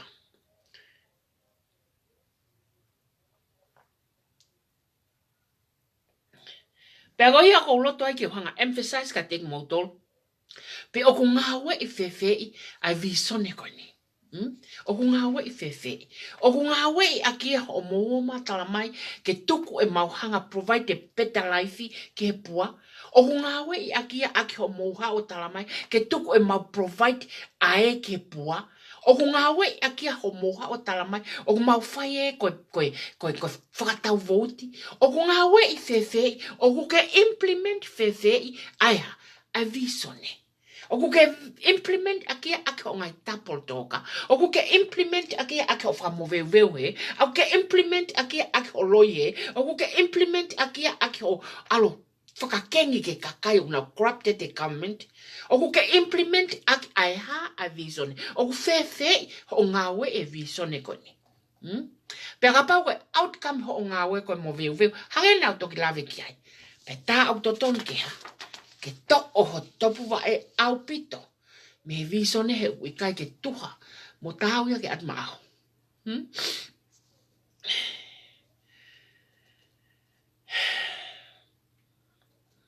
He koe visone koe ni ko pau ke tau mate. Koe visone koe ni o kai ke lava ia toi osi i foi mo ui koe ni. He koe vahe tau o tuku whakaholo me tau tangata, ke tau tangata, ke tau tangata. Te tau mate e ahoni e hawa pongpong e hoko atu. E mate a pongpong e hawa pongpong e hoko atu. E hoko atu a visone ia o kai ke ngata ia. Ko e ta whai ho ta tōko i ngata ke ta provide a better life i mo. Vahe tau mo tariui i he foi mo meniti e tamao e moi koe ni. I he taimi pe tamate o ngata. Pea ka pau ko o whenga ke tapolo toka pe koe, me he pongpongi ke hoa tā mo bait and switch pe koe, me he pongpongi ke hoa tā, and all your entire career, then please look at the mirror and look yourself and ask e whihui koe ia. Ask e whihui koe a te koe, oku whewhe, hono ngāwe e visone. Oku whewhe, hono ngāwe e visone. Pea ka pau o i kai teke i loi hono ngāwe e visone. Whakamole accept ia o i kai teke i loi ai ngāwe visone. Kai tuku wange ke kakai o nau lava implement ai visone ke nau implement. He koe visone o i kai ke lava ngata aluia ta e ngata, te ta mate ki taua motua, pa te ta mate ki taua e moikoni e kei hoko pe visone ia o ta e ngata. He koe foi ha, he koe foi ilo, whakalau maari e na e tō, ke uto e tangata koni ko akilisi, ke ne hanga oha, pātolo ake la laka whakaha, la laka whakamoui whakapolitikare, sociale, cultural, ai whonua ki hea, ke vahe tau mo tari ui ki hea, ke kakaito tong tuku hau. Koe fōi vi sonea, na e whakaha, e lau maari, ma oni ke tangata ko ne tui, ko tau pa ne toki, aki lotoa akia, ai toa ko toa pe e mo uni, kalawa ke ne whakahoko ia. Ka ko whenga ke whakahuhu atu o vae ke tui e sūko ia o ku ngā tōtō, tō o vae me ai. E ku ngā tōtō hoki vae ke tui ai sū o tangata whaivi sone. Nei ui, e mama whakalangi ke ne whaia. Tō o vae me ai. He ko tui ko vae ngā tōtō ko ia. Koe mea ulahia he heke takai holo koe taimini. Heke holo koe taimini ko ia. Ko tui e sū fulahe o vae. Tui e sufe unga mo vae, pa te ke lava i loi, ai mea au to tonu ke whai.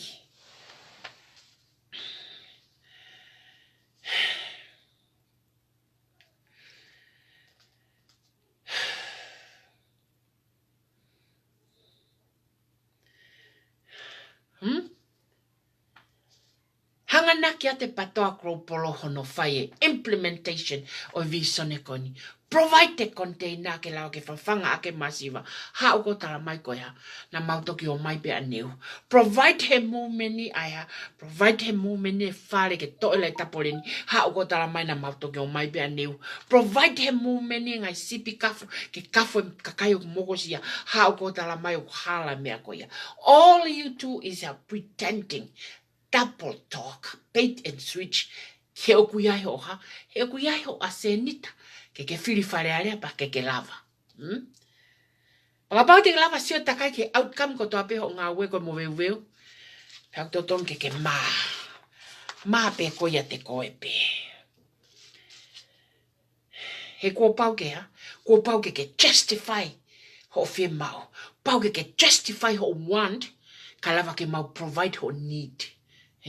Pau ke justify ho fear. Ke fear ia te au. Ok, li fia ia te au. O ku mau i li fia ia te au. O ku mau tala mai ai nau toki au aniu. O ku mau tala mai ai ke u alo kumi ha visone ku tamai. O ku mau i li fia ia te au. Tala mai o ku mau i li fia ia te au. So I will show you guys that desire to overcome that fear. Because the vision belongs to all of us. It belongs to the people of Tonga. O te ke hau mo i li fia ke hanga whakat. Tūki aki au, he koe whiwhine ka kato au ia, o kou i lo i au, ai me au mala mai au vai. Ko o whenga ke huho vai, he suo akirisi o ngā tō ia, o koe te ke lava e koe ke tū ia. Even, ko koe tonu, me loto whare ko ia.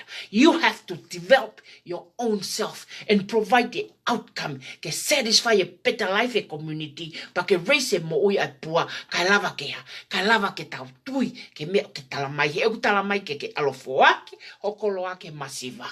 Give away ke masiva. Ko mea veo mau whai. O fo ake ke masiva. He mau fie mau ea. Pore anga langi. Koe mea mau fuake ke masiva. Pera bau mau fai e mau tole implementation ka ke hau ko fai hono tāpala si agi mau tolu ai tāpolo toka. Ta aku to tonu kea. Tonu pasika ho iri fia ia te au. He ko au te hanga malaki. Koe wafe wa tā.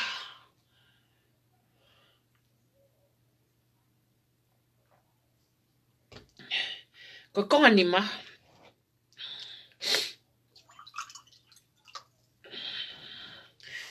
Ko hai kone ni mase visone. Ko hai o kone ni mase visone. Ki mua ke utanoa ke visone te utanoa ke mea koni. Pa kouwhe mau patoa kropolo ke mu listen carefully. Listen. Ko tau fo i mamani. O kuia e mea e kui ko system criminal. Pa ilo pe mea koni ha tahana yako ke system. System criminal. Ko foi system criminal o O kuia ni ka whafofonga agent, ne? Ka whafofonga hoko ke lalo, O kuia lewa mo beneficiary ai kau agent ni, Na hoko ifu. Aia koe system criminal o, Hoko ifu agent ni whikaua. Tō ki lalo beneficiary koe agent ni.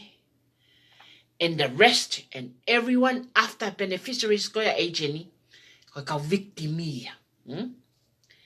Pea ko o mai, ai foi tōnga ko ni ke mausio ki ai, ke lava ke whama opo aki e kutalanoa ko he pōni. System criminal, agent, beneficiaries e agent, and everyone else is ko victim. Pena e whao foi systemia ke ilo e iai pe kakaya ea. E iai pe kakaya te nau lava pe nau tolo escape o lava kumi e nau mo ui. Te nau lava pena to escape o na woki lo ki ako wako o na wo ngā ue o lava oha o lava mawe na mo ui na ilo i pe ia he system criminal ai ngahi activity ka atoa ko ia ka na nau toi ilo i nau tol o kuha na nau toi ilo i nau tol ko majority it remain what? It remain victim a majority pia ko ia o kuhoko i tonga he taimini o kuia e system criminal O kuia agent, o kuia beneficiaries ko agent, and the rest of us are all victims. Na ilo ipe system criminal e iai pe kakaya e escape hange ko au ko hau me tonga hau me whakakai hau ki pangayo ako hau me pangayo ako hau ki tonga tapo no fai hau me tonga tapo hau ki Amerika no fai pe ilo i ai me aka toko ni o koko i he eku wako mo eku mui ke historia foi mamani ko ni i ngai tau fa politikare ko to ape koko. Mele kuiho. Ma wa tau ne lau ia. Ko foi system ko ni ulo tonga te ke filio. Ko ngai whakaanga katoa ko ni ko whai mai koe e kakai ko ne toki o se tala noa ki ai. O nau whakaanga mai na tol he foi loto i system ko ia. Ka koen. So mai ka te hao. Na aku whamatala he taimi ke taimi he ko nau palo pale mako eni. O fie ma foi sistemi ke liriu, pia ke liriu e lao. No. Ka ke to liriu e lao ko na tolu na fa moni lao. I kai ko uhinga ke alu ke moukau, ke whakaheke na toki ai ha taimi e la ko i fio le reiki ai, ke ne liriu e lao ko vi ko ia pa te ke toki liriu, pa ke toki benefiti. Pia ka ke mate motu a koe pa hao foha, o toi hoko ate whakaheke ko ia pa kai peke lava, pa toi hoko ate momo puna whakaheke ko ia, pa kai peke lava, pa te ke toi fe ia. Ko osi install a mamani ka toi e le volo ko ia. System criminal, agent, beneficiaries or agent, but all the rest are victims. Na osi lo ipe system criminal o ia, e ai tilila, e ai saloni, e ai patoa kropolo, una o mai ki mulini, o una ni mafoaki, ko uhinga ko ia, he una lava na to escape, me foi tau here ko o ma o majority ka toa ko mamani, ko ia poverty. Poverty. Pa ke hao lewa ke tala mai. Te ke lava liliwe sistemi ko ngawe ke fai ko liliwe sistemi. Ke alato liliwe sistemi o tautu mai penolo me he o was ave police commissioner o was ave attentioniare o was ave sefaleare ko no pere o kunema o kato e mafai o kai ke toya ha sistemi ai sistemi ke hawa ta o iu ka ko ya ka ko alupe ke moa. Ko alupe hoko ko ne ha ko ne ki puppet. O kai ke pehe, ai foi uto koe whakakai ko tilila. Kai. Kai ke pehe ia. Sai. Pene ongo ko os tala noa tu aki eni, ka teu teo tala noa aki.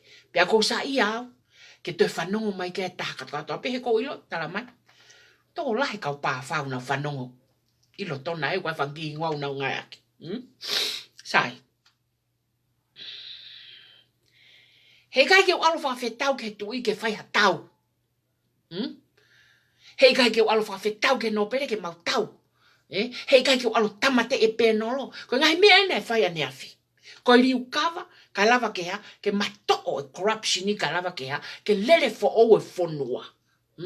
Nei kai ke loto akiris ke pehe, pe hei kai pe ke pehe, te mui e fo i taki hala ko ia, he koe mea ena ne tofa mai, ke melino, ke lava pe o liriu. Ake ha, ake no whakamama, ai atamai kotoa pe o kei ha, o kei tui ke tapol toka, o ku ke whakahoko.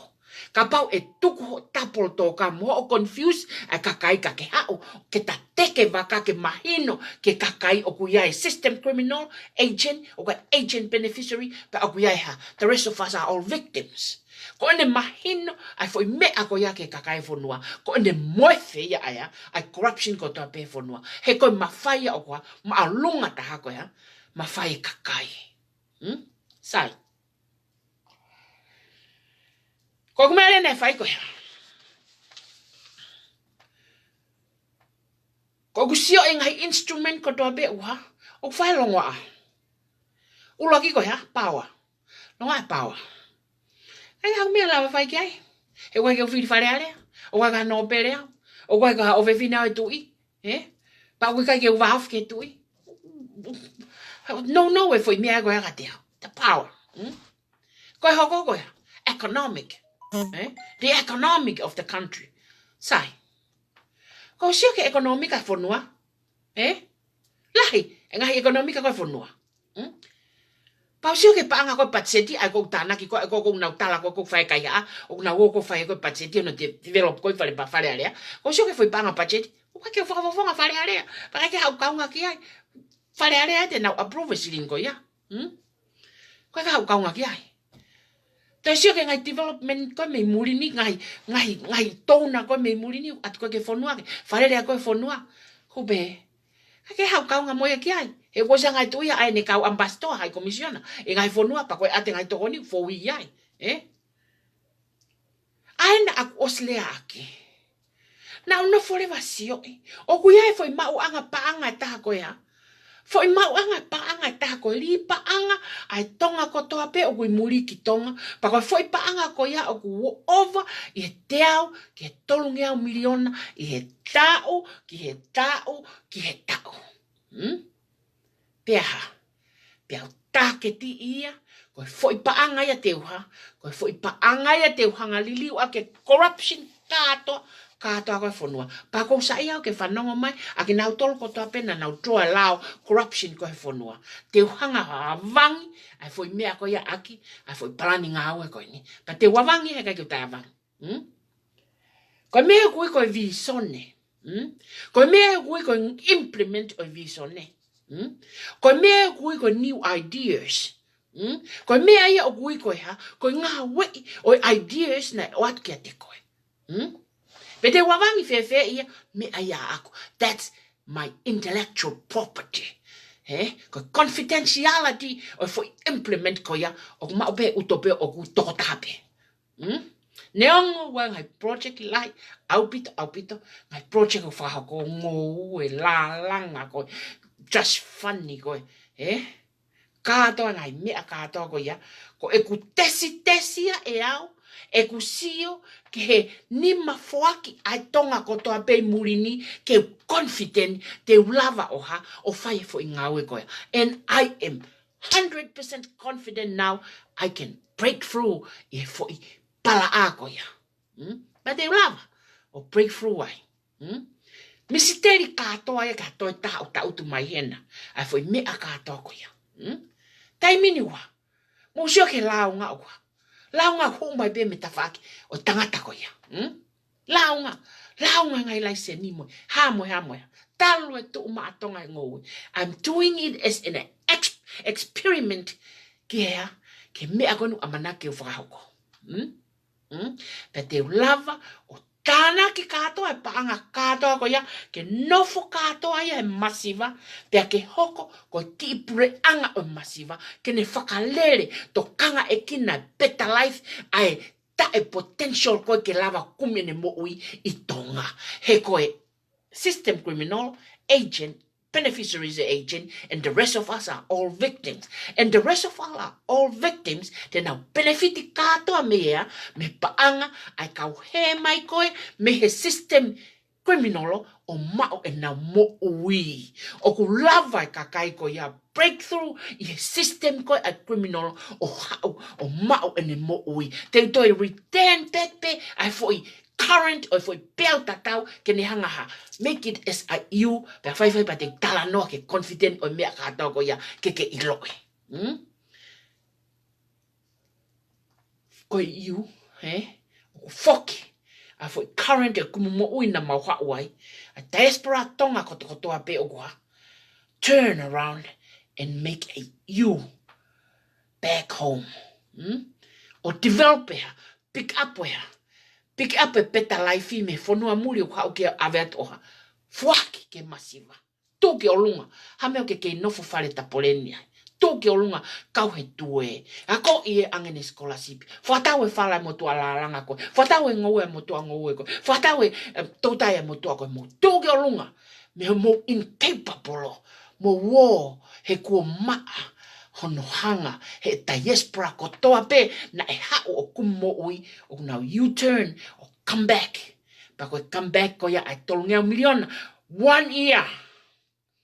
E hoko koe matawai mo ui pia māpuna he whanua pa he kai ke te lava e tata ofi.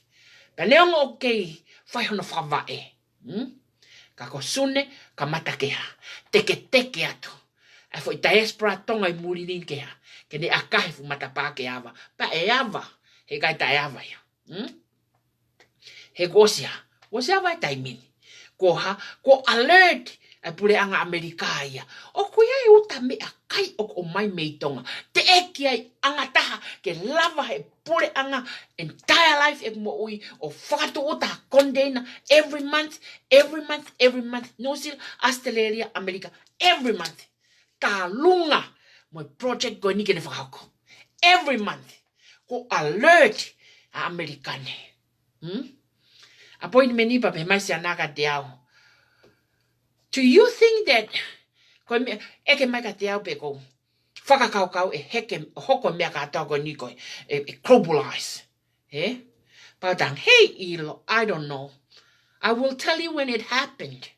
Ko uhi ngā koe ha. He ko poto. Hono fufui e idea. He ka ilo he palangi koe ha. Kone o atu ia ene system criminal oha. Ene fukau pāwha oha. Purchase kāta he whanua kaya. Tau langoa. Ka au lava mau mo ui.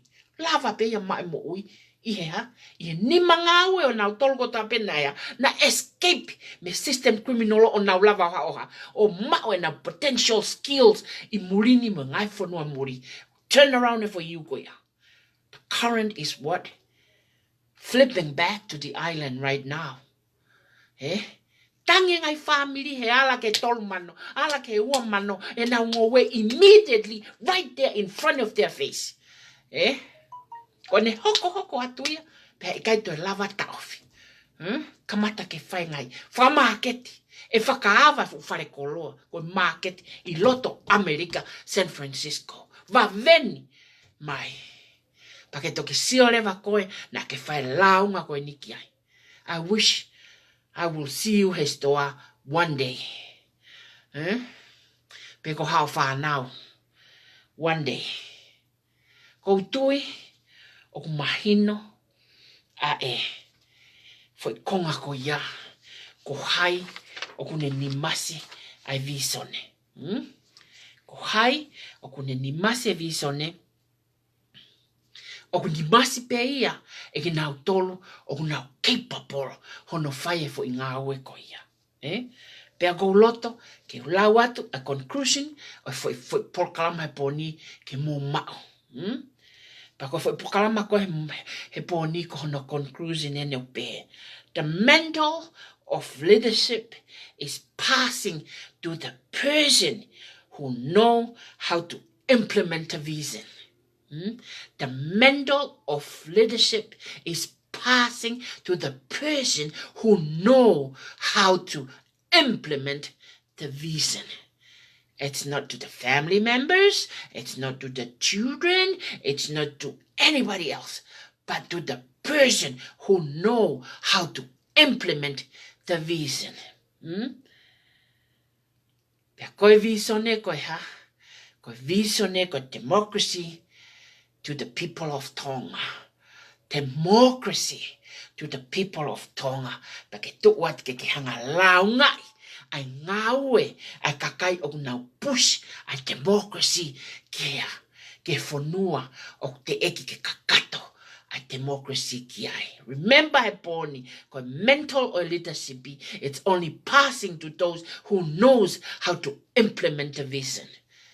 Ko ia, ngata ngai e tau polokalama ki he poni, ka tau hoko ato, ke mea mawahe, ka lava ke tāpune fo polokalama he poni, he ku mauloloa. Ko mea make he, ko container. Ko container ko ne tok osi, na iai, ai ki palupale mai, tupunga, me he launga. Ko launga ko ni nei, whakahoko tu whakafoki whange ko ia ngo inispeki ta pa kou fia, ko kure atu ko nina iai ka kai toko lai, na nau keita utu pe ai, ko sio ke si mata whaka ofa atonga, he taimi ko na tu wange ko inispeki ta. And I stand up. I'm the leader, I talk. Pe ene, awange ko inispeki ta na mawhenga ke whawawewave mea katoa he ko kamata ke hau me ngai launga ke, he mo ui foki foi chenseti, paku longoa a, paku launga foki polisi, o au ke ape piso pe, i foi container ene tau mo mea katoa ko ia sai. Na heo ko he palupale mako ni, na iai o ki moutolu, na moutomu yange, ke piki o mo foi tokonaki. Talo yava container he ato pule lulu, aha falaite, aha tokonaki, sapate, pong monite, tek asiang hataha. Pong sapate ne utokilere ma ngawe, ne lahi kuri aki ngawe. Sai. Ko mea kai na etoi loto, na etoi tangai ua aika, maka, toi tangai taha talanoa, lata, toi tangai a mo tangai a fefine koni ko lo mekina, ko li ekina pe ko hai, tu ia nuku o ne whakamatala ma wo pati, ko ngalo ia tau, ia te au whao ko pati, li e lo mekina. O to tonu pe, ke ki whakamau mau hongutu, he koe whare ne so valeni, e langa e tilila na mo wha pati. He koe kai te ke toi tokanga koe ki ai, he ku lahe whae a so valeni, pe ku lahe o whae ka si se whae a so valeni. Koe whare ia koe ia koeni, o ku langa e tilila, mo ene kau mui ki houma. Sai. Ne kai ke na o mapi ke na foi toko naki, pana nau tāmaka te au, toki o mai pong sapate, ko o se hawau ke ngawe, loka container, kai ke te lava fok me ngawe ke container. Sai. Na aku kore atu lewa, ke hau, e pongi monite, he e ava he ono.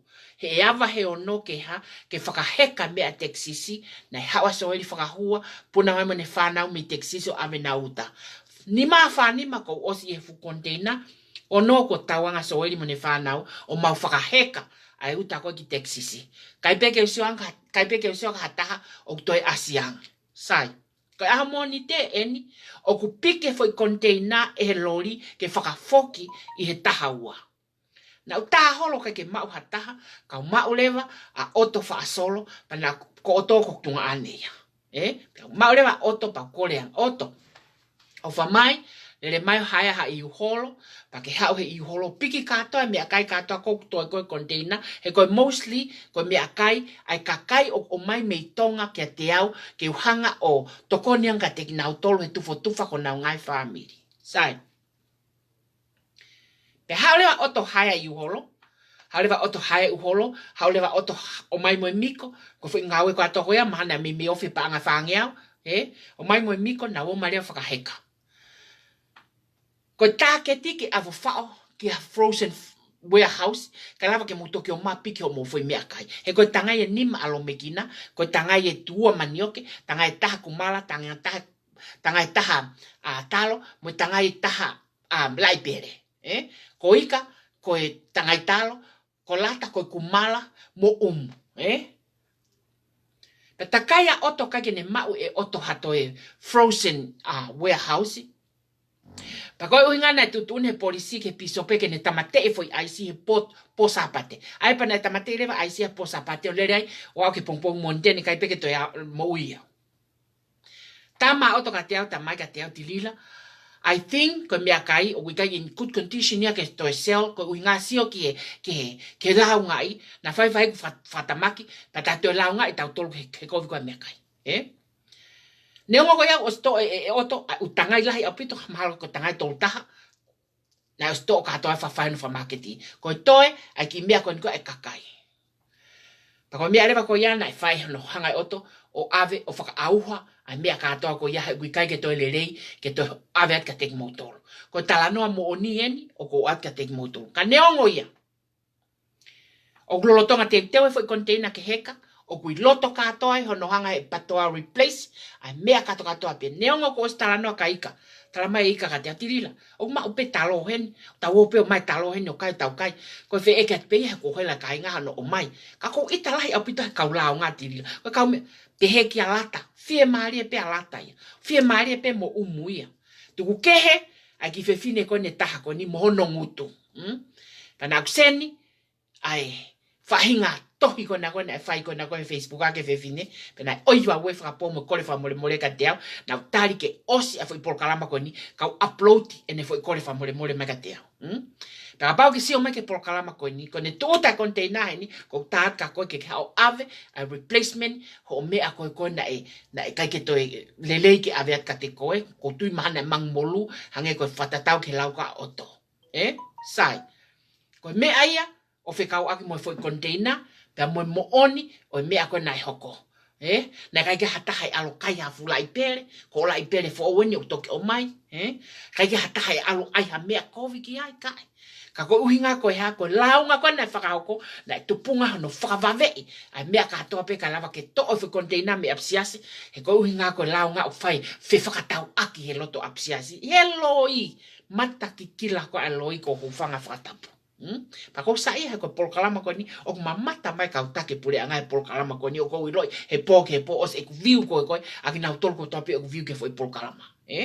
sai ko me aya o fe ka aki pe mo fo in da mo foi container ko mo me ko hoko ke container sai ko me ale ta hoko o ku yai e tau kau tau pepe ko kau creators ya o na o si lava fau e na ngahi pa ko fa malo at ka te koi na ke seni mai malo ko falani malo me ya o ta haua o na ke kole mai saloni ke hawa falani ako ha pe ya te ai lele ya o mo o ku mo si o mo piketi mo me akata ko ya thank you so much is a good brand I really love it malo au pito mau pa ko fa ata ko ma wa mo ui ko ahead me pe ko kole fa ki se ni ti ko pe ko ki fa o mai ga te au ave ka to ki tonga li ka to ka anakoli mo tol ka kaila lo kalo li ka to ka anakoli me ka to mo fe ma ke kumi ke ma mo ui pa mo pe ko ki inasia ave ka to ka anakoli ke lava ke fa ka ke ake ta nga we me tonga o fa malo at ko pasolo na ma mane nai na deliver mane nai ko osi ka to e ku si o ke fa ka of na tu malan mata ha mo ye ki ko fa of ia au pito ai malo au pito ai ko kakai ko ni o ko kulupu na o ko na o si ai ka fo itui mana tui ko tau ngawe ko ni kai not only ko tau tokon ki tonga ko pau ke tau to tokoni mo kakai o no foi mulini ke ma na mo ui pa ku ya tau kakai o na fai me ko tui i mulini pa os ke tu ke ta foi kulupu pa na os name o na wingoa o kui ko ha ko pa ka ku kaya kawai globalo Koia i mau e na umea katoa koe o ku na lava fau, ngai falani, lotioni, ngai mono, ngai mea katoa na tui, te o maia, o lava ke whakahoko at ka te motolo, ke mo lava o tokoni, te mo lava hau mata whai ngai maari ngahi ngō wau whi mau ke ngai mono mo mea katoa. Pea koe osi katoa ni te uhanga o create, ai ki foi room me taha, ke na wō katoa e kau creators o nofo ki ai, ke lava ke nau hanga o mau, hanau foi maaketi ke tokoni, ke nau mea kou whai pa kou tui, e ne mau koe ne whale koloa no kume facilities, e lava ke o mai, e ngai mea katoa ko ia, o whakatau atu ai ke mau ha mung mo ui. Tau te fito, ke umea, mai meitonga, pia moeni foki. Mahalo koe ko ngai a whikau au me kau whatu koloa koe ni koe i he patoa kropolo. Ko mea kou hoko koe he ni koe mea vava u. Sai. E patoa kropolo. Ko vavau, loto pe foka vavau ke whai e vavau e ne fo i ngāwe.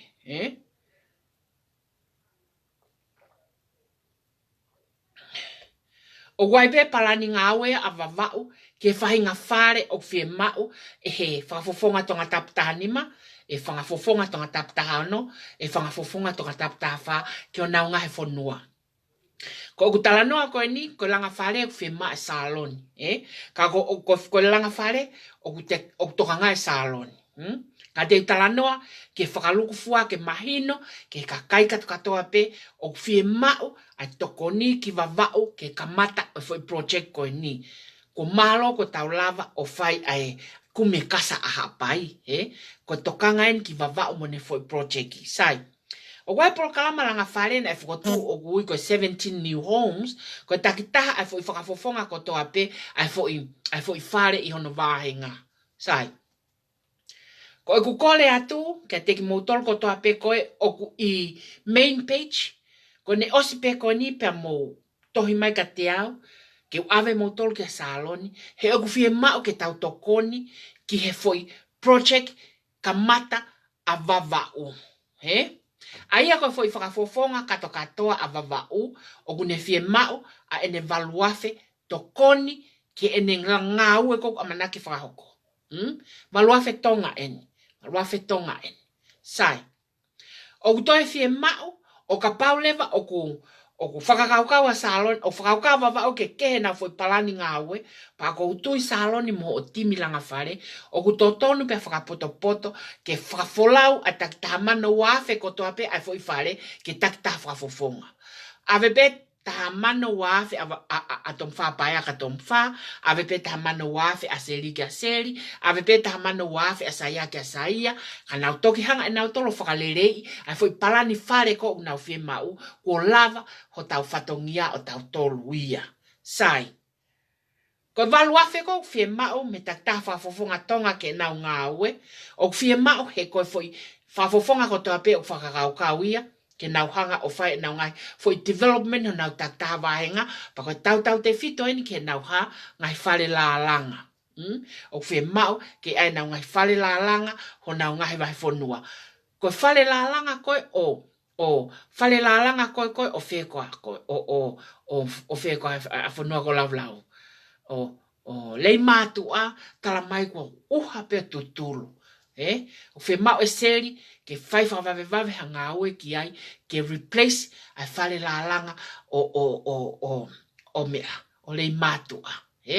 Pako saia, o te eke utala noa ko mea saia, mahale o sien te uhanga whakahoko ke saloni, e ngai mea katoa koeni o kwhie mau, me kau whafofonga, o whi kau aki mo nau kamata ngā aue, a wawau a pongpongi ko sa pate na tonga, o whi kau aki mo nau ngā aue. Pea koe, silini katoa koeni o kou tala noa ki ai, te uwheinga, ke uhanga raise e whani ko ia, pea ke awea ka saloni ke ne toki hanga, o whakahoko o atu ka teki moutolu, ke tokoni ko moulanga whare, pea moutoki hoko atu ai mo saloni.